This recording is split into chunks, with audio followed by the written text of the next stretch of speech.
100 days into his administration, President Biden has finally addressed a joint session of Congress, sort of, with a State of the Union address, sort of. The room was largely empty. There were lots of masks, people going in and out. We will cover all of that. Senator Cruz, rather, was there in the room. Senator, any reports?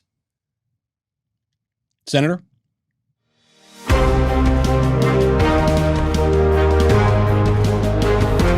Welcome back to Verdict with Ted Cruz. I'm Michael Knowles. I have often been called boring but radical. And Senator, I guess you've been getting a lot of that these days. You had the finest moment of the night. I'm sort of damning with faint praise because that State of the Union address was unbearable to watch. And I really empathized with you in the room because the TV cameras caught you front and center dozing off during the speech. Well, look, the whole thing was 63 minutes. I'm amazed that I didn't sleep more during the speech. I mean, it was actually on this podcast, 2 months ago, that we actually coined the 3-word summary for the Biden administration of boring but radical. It was on Verdict. Right. And that prediction had proven right. And in fact, going into the State of the Union, I did a bunch of preview interviews where reporters say, okay, well, what's tonight going to be? And I said, it's going to be boring but radical. I didn't realize just how true that was. So, like, in both directions, in both the boring side and the radical side. The radical didn't surprise me. It was, I was trying to stay awake. And yeah. Actually one of the reasons why it was so boring. So there's a weird aspect of State of the Unions. And actually you and I talked about this last State of the Union, which is there's kind of a game Republicans, Democrats play. If it's your party, you're popping up like Pop Goes the Weasel on every sentence, like, yay, yay, yay. And what's interesting is if you're in the out-of-power party, so if you're a Democrat when Trump's president, if you're a Republican when Obama or Biden's president, a State of the Union is often kind of a complicated thing because you're listening to each sentence and try to evaluate, do I clap? Do I not clap? Do I stand? Do I not stand? And, look, the Supreme Court justices, the generals, they kind of clap and stand for nothing other than the beginning of the speech and occasionally America is good. And then there's sort of statements in between. This was bizarre. This is now the 9th State of the Union or that kind of speech that I've been to. There was virtually nothing for any Republican to clap at. I mean, It was strange. There were whole swaths of, seemed like 10, 15 minutes where we're just sitting there and every word out of Biden's mouth is directed only to Democrats and it's only Democrats clapping. And he wasn't even throwing like a tiny fig leaf trying to bring anyone together, and that's part of why I nodded off and helped the internet go crazy last night. Yeah. So in terms of the big takeaways for people who, like you, were nodding off, not in the Capitol, but in their own homes, what are we supposed to make of this? Because I almost wish that Biden were more overtly radical, that he were more exciting because he would be calling more people's attention to what he's trying to do. So What is he trying to do? What is going to get done? And do Republicans have any hope? Well, Michael, your point is really important, that the boring is by design. It's a mask. It's a facade. It's designed to hide just how extreme the policies are that are being implemented. By the way, interestingly enough, I also saw screenshots of at different points Kamala Harris and Nancy Pelosi both nodding off. And I guess Mitt Romney was also filmed nodding off. And so I saw Mitt on the floor today and I said, Mitt, man, you and I apparently need to get more sleep. And and he laughed and said, I wasn't sleeping. I was looking at my phone. It's like, okay. Me, I was sleeping. It's not a great excuse either. Yeah, I was genuinely I was nodding off. And, but look, if you look at what this administration has done, the hard partisan nature of it is remarkable. They start with a so-called COVID relief bill, gets 0 Republican votes in the House, 0 Republicans in the Senate. That's actually hard to do. I mean, last year we did 5 COVID relief bills that were overwhelmingly bipartisan. I mean, they made the decision. They didn't want any Republicans. They wanted a hard partisan bill. Infrastructure, their $2.6 trillion infrastructure bill, as written, will get 0 Republicans. And again, which is hard to do because there are a lot of Republicans that care about infrastructure, but Biden's bill, 5% of the bill is roads and bridges. I mean, it really is absurd. And, you know, everything on earth they're going to tax. Every tax is going up. I mean, we're looking at trillions and trillions and trillions in new taxes. The brazenness of it, you know, you think about the speech last night, not a word about the crisis at the border that his policies have created. By the way, in the midst of the speech, I don't know how much of this made it on TV, but Lauren Boebert, who's, you know, a new freshman House member and someone I like and helped get elected and supported, and she's a fireball. But midway through the speech, she pulled out of her bag a reflective emergency blanket, like the children are wrapped in the cages on the border, and she wrapped herself up in the reflective emergency blanket. I got to tell you, Kevin McCarthy is sitting in front of her and turns and just glares with dagger eyes. I was doubled over laughing. But it was an interesting sort of quiet protest of the hundreds of thousands of illegal immigrants that Biden is ignoring, and the crisis that he's created that he's ignoring. You know, not a word about the massive debt, not a word about not a word of graciousness to President Trump and Operation Warp Speed. I mean, he just crowed about the vaccines, without acknowledging that he laughed at Trump when he said that we would have a vaccine by the end of the year. And that's, of course, exactly what they did. So I thought the substance of it, if you actually hired an actor to give the identical speech, but in an angry partisan tone, people would have been shocked. I mean, it really is, it's almost a theatrical thing of having these, you know, soporific tones, which as you know, being a Yaley, soporific is an underused term, but it literally means putting people to sleep. And last night, that was a literal use of the word. Yeah. You know, this has been Biden's great advantage, certainly in the last several years, which is if you just read the text of the speech last night, that would have, I think, put a lot of Republicans on their guard. If Kamala Harris, for instance, gave that speech, I think it would have put a lot of people on the defensive. But because it's Biden, it lulls everyone into this false sense of security. There was, however, one moment I noticed of quasi-almost bipartisanship, and it was the moment when Joe Biden began to take ownership of a major Trump policy, or at least a presumptive Trump policy, which was getting out of Afghanistan. And what was very curious was in that room, the Democrats applauded, the Republicans weren't applauding, with a couple of exceptions. Yeah, when President Biden said we're going to pull out of Afghanistan, there were, that I saw, only 2 Republicans who applauded. I applauded, and Mike Lee applauded. And the rest of our side of the aisle sat there stone-faced, just looking at him. And I think that's unfortunate, because I think this is an area where President Trump was right, and he was leaning in to end the endless wars that we've been in. Afghanistan, it's been 20 years, and it's time to bring our sons and daughters home. That doesn't mean we stop killing terrorists and defending our nation, but we don't need to be on the front lines of a battlefront for generations. And you're now literally having soldiers serving on a front that their parents served on. And that's a pretty strong sign that we've been there too long. Yeah, this issue is one that I think shows the way that the GOP, you know, is kind of transforming from the way that it once was, and the way that Biden is transforming. Let's not forget the decision to restart the war in Afghanistan, to really surge the troops there. That was an Obama-Biden decision back when President Obama came into office. But other than that one brief moment, it did seem extraordinarily divisive. And then there was the visual fact that you had the masks in the room. You had Joe Biden, who was very much pushing this idea of public health crisis, and we're not allowed to go back to normal. And everything about it just felt so eerie.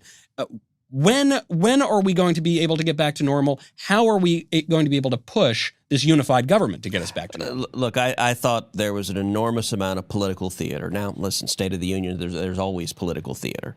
But when it comes to COVID and masks, every person in that room has been vaccinated. And we're also spread out, so we were far away from each other. I actually think it's idiotic that anyone was wearing a mask. And there was a little moment at the beginning of the speech, I don't know if you saw, when Biden goes up there, he walks up in his mask, because of course he does, and then he turns and looks to Nancy Pelosi and asks permission before he removes his mask. It may have been the most beta moment for a U.S. president in history.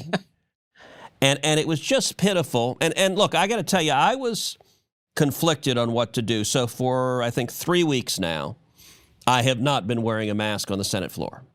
And you've made a big point about this. There have been reporters who have said, please put a mask on, and you've said, you're more than welcome to walk away from me, but I've been inoculated. And listen, I'm not a zealot on mask issues. I wore a mask for a year on the Senate floor. This is a dangerous disease. I thought take reasonable precautions makes sense.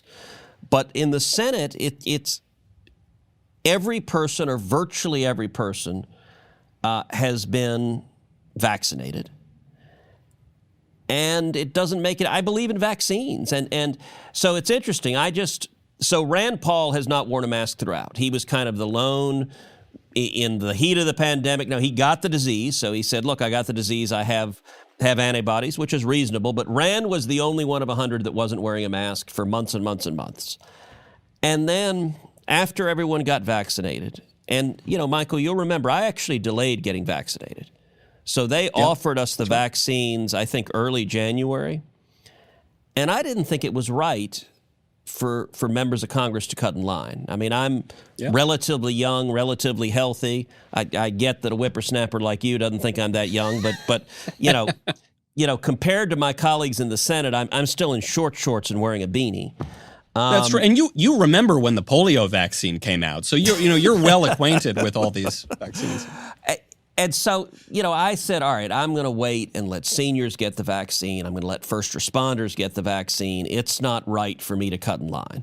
And I did that until about March. And at March, there had been tens of millions of vaccines. The people who were at highest risk had the opportunity to get the vaccine. And then I said, okay, I'll get it. So I've gotten it now. And so a couple of weeks ago, I just stopped wearing the mask. So what's funny, 2-3 days, I stopped wearing the mask, walk on the Senate floor, and nobody notices. Like, I was doing it for 2-3 days, and it was just a nothing burger. And then finally, one reporter for CNN, sticks a camera in my face and is like, wait, you're not wearing a mask. Why are you not wearing a mask? And I said, because we're all vaccinated. And actually, this reporter says, well, I'm not vaccinated. I'm like, well, that's your choice. And the you elevator should consider closed, getting a vaccination. The elevator closed, and I remember thinking, okay, if you're choosing not to get a vaccine, you can do that.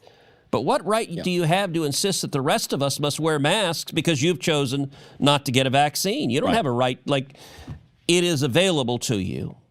And so I have not been wearing it for 2-3 weeks. I did wear my mask last night, and I sort of struggled with the question, but Pelosi is running this, military installation. Do you know that she is fining House members, fining them if they don't wear a mask on the floor?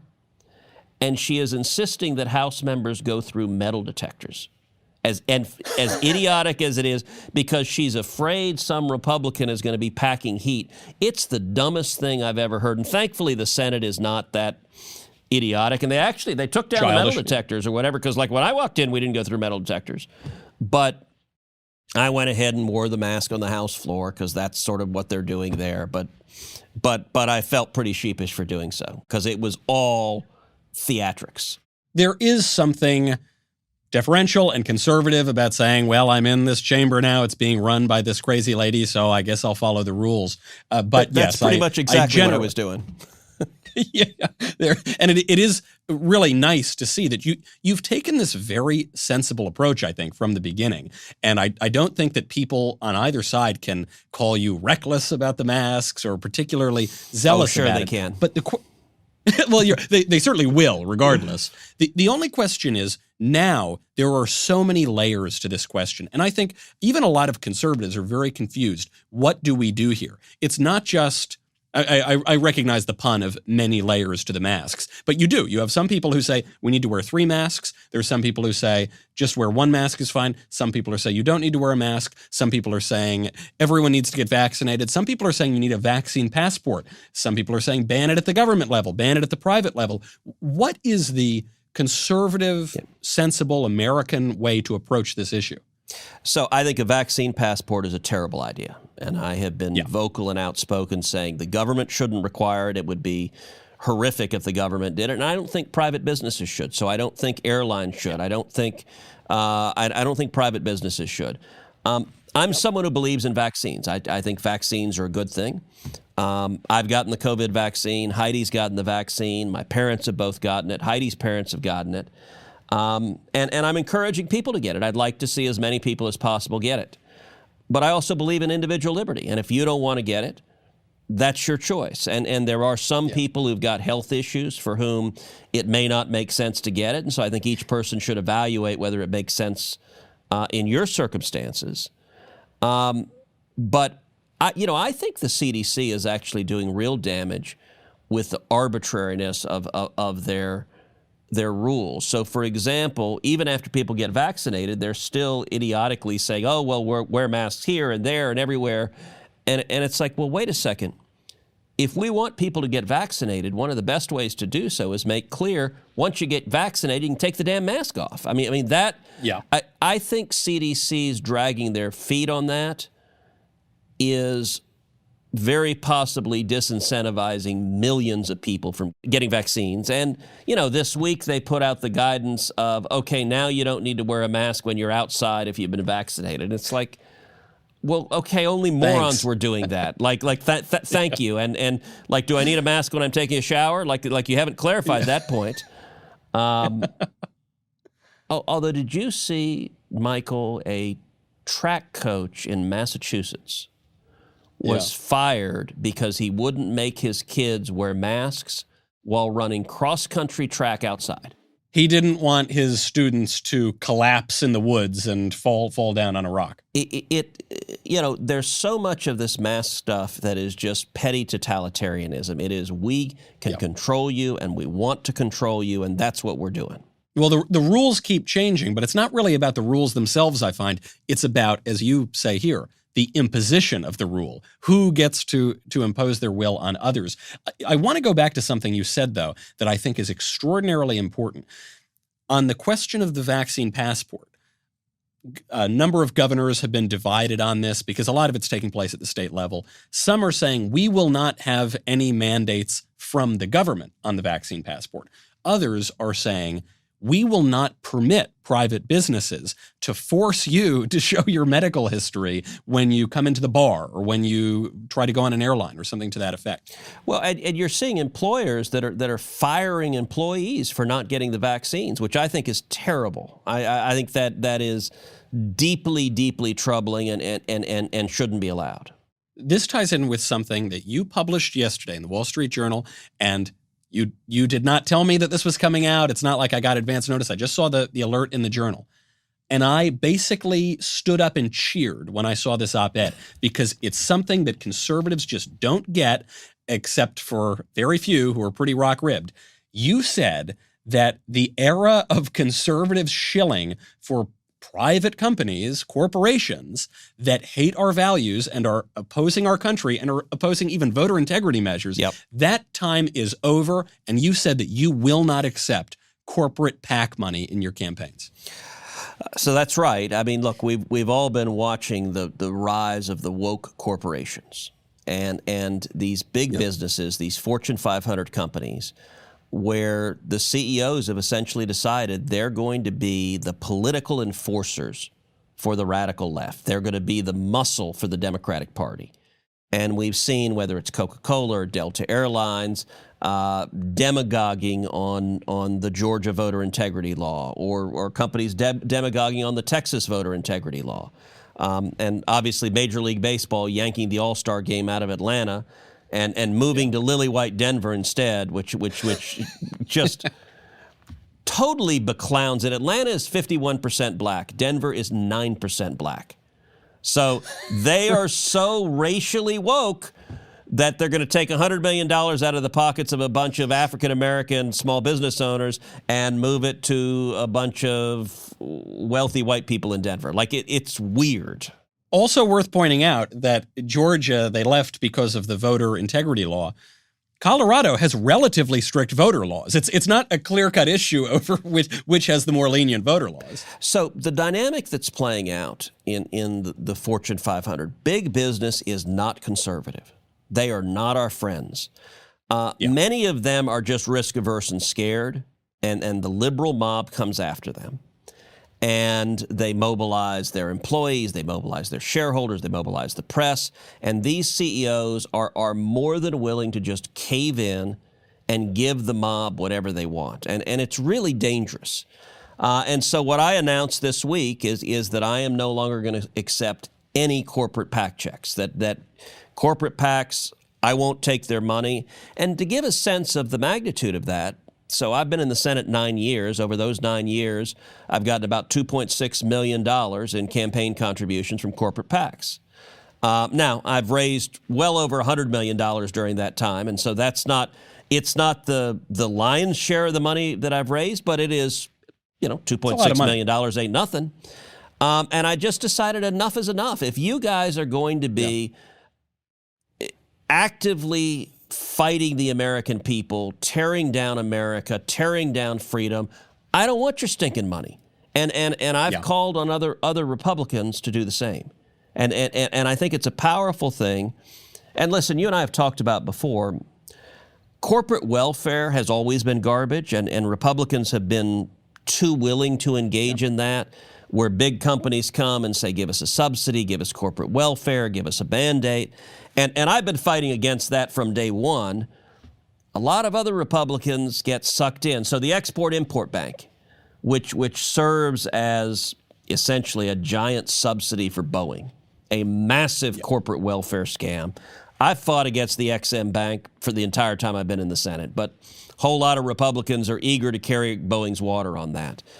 Major League Baseball. Major League Baseball has a unique exemption from the antitrust laws that no other sports league has. And so in response to moving the All-Star game, I joined with Mike Lee. We introduced legislation to revoke Major League Baseball's exemption from the antitrust laws. And I think these two should be tied together, which is no corporate welfare and no more money from big companies. And I think that if other Republicans follow suit, that will be a real improvement. I hear this all the time from conservatives writing in. I'm not talking about elected people. I'm not talking about Beltway staffers or anything, but just conservatives around the country. They say these Republicans are such shills. Even the ones who will call out the woke corporations, they're totally in their pockets. They'll still accept a lot of money. I think it is such a great move. It sends such a strong message, and it shows what we all know to be true, that there is nothing conservative about letting these giant woke corporations totally undermine the American way of life, and that you're not going to accept their money to do it. Well, big business gets in bed with big government. Big business likes big government. Big business uses government regulations to crush their enemies, to crush their competition. I think we should be the party of the little guy. I think we should be the party of the entrepreneurs, of the disruptors. The giant companies don't need our help. And frankly, the policies they push for are almost uniformly terrible. I was encouraged, so I put this op-ed out Thursday morning, and within a few hours, one of my colleagues, Josh Hawley, had already put out on Twitter that he was gonna follow my lead and likewise turn down corporate PACs. I think that's going to increase the pressure on a lot of other Republicans to go down the same road, and if that happens, that's a good thing. I love that. There was a line in Joe Biden's speech, which was totally regurgitated left-wing talking points, where he said, the 99% and the 1%, and we've got to make the rich pay their fair share, even though they already pay virtually all of the taxes. And it was this classic class warfare sort of stuff. But then I remembered the rich, and especially corporations, voted for Biden, donated to Biden. That is this idea that the Democrats are the party of the working man and the Republicans are these plutocrats with their fancy cigars. I mean, I might have the fancy cigars, but the idea that we're all rich Uncle Pennybags, it's just not what's going on in the parties. And I can say this, I've smoked multiple cigars with you. I've never once seen you use a $100 bill to light it. And I think you're too cheap to do that, which is good. I would advise against that. Fiscal conservative. Look, you look at the Fortune 100. There are only a handful of CEOs in the Fortune 100 who could be remotely characterized as right of center. They're almost all Democrats. And that is the ethos of big business, because big business does great under the Democrats. They're quite happy with this massive expansion of spending and regulations and even taxes. The giant companies think if you tax everyone, you'll drive the little guys out of business and the big guys will be just fine. And that's bad. Right. Of course.